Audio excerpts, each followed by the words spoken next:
दर्शन शास्त्र में एब्सोल्यूट शब्द का क्या अर्थ है? दर्शन शास्त्र में एब्सोल्यूट शब्द ब्रह्म, परम तत्व या परतत्व के अर्थ में प्रयुक्त किया जाता है।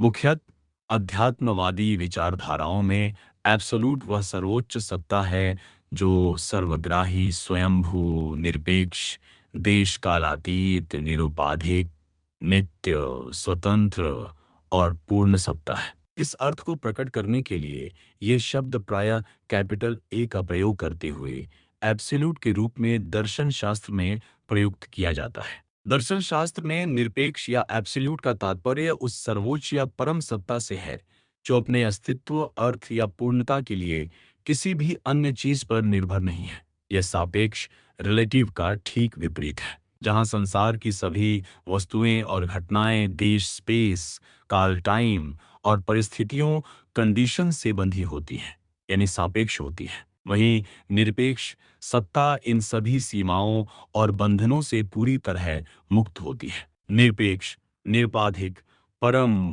पूर्ण, देश, काल, परिस्थिति इत्यादि से संबंध न रखने वाला, उपाधियों से रहित अनन्य रूप से अस्तित्व रखने वाला, दोषों से सर्वथा हीन, सर्वोच्च इत्यादि अर्थ में भी इस पद का प्रयोग किया जाता है। एब्सोल्यूट या निरपेक्ष शब्द की मुख्य विशेषताएं निम्नलिखित हैं। स्वयंभू या सेल्फ एग्जिस्टेंट, इसका कारण यह स्वयं है। इसे उत्पन्न करने वाली या सहारा देने वाली कोई और शक्ति नहीं होती। असीम और अनंत या इन्फिनिट, यह समय और स्थान की सीमाओं में नहीं बनता। इसका न कोई आरंभ है और न ही कोई अंत। अपरिवर्तनीय या अनचेंजिंग, भौतिक जगत की चीजें हमेशा बदलती और नष्ट होती रहती है, लेकिन निरपेक्ष सत्ता शाश्वत और हमेशा एक समान रहती है। इस प्रकार यह पद परम सत्य या अल्टीमेट रियलिटी के अर्थ में प्रयुक्त किया जाता है।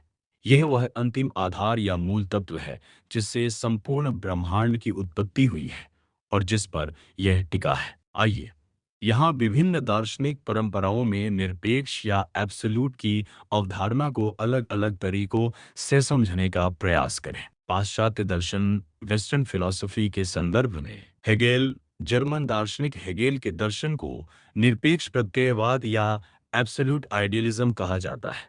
उनके अनुसार एब्सोल्यूट स्पिरिट या निरपेक्ष चेतना या परम तत्व ही एकमात्र सत्य है। यह कोई स्थिर चीज नहीं है, बल्कि एक गतिशील प्रक्रिया है जो इतिहास और मानव चेतना के माध्यम से निरंतर स्वयं को विकसित और व्यक्त कर रही है। स्पिनोजा, डच दार्शनिक स्पिनोजा मानते हैं कि निरपेक्ष केवल एक ही द्रव्य या सब्सटेंस है जिसे वे ईश्वर या प्रकृति या डेस सिफे नेचुरा कहते हैं।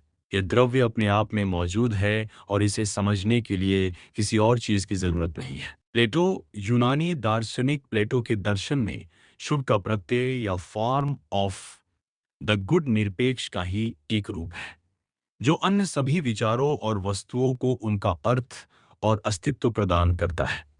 भारतीय दर्शन, इंडियन फिलॉसफी के संदर्भ में वेदांत दर्शन, भारतीय दर्शन में निरपेक्ष का सबसे सटीक और गहरा उदाहरण अद्वैत वेदांत में परब्रह्म या ब्रह्म की अवधारणा है। आदि शंकराचार्य के अनुसार केवल निर्गुण ब्रह्म ही अंतिम सत्य है। यह ब्रह्म निराकार, निर्गुण, असीम और पूरी तरह से निरपेक्ष है।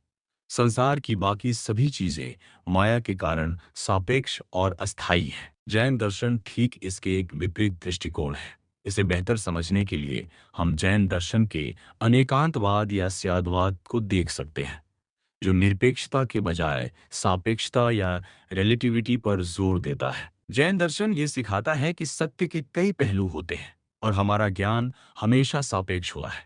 हम अपनी सीमित बुद्धि से निरपेक्ष सत्य को पूरी तरह से शब्दों में व्यक्त नहीं कर सकते।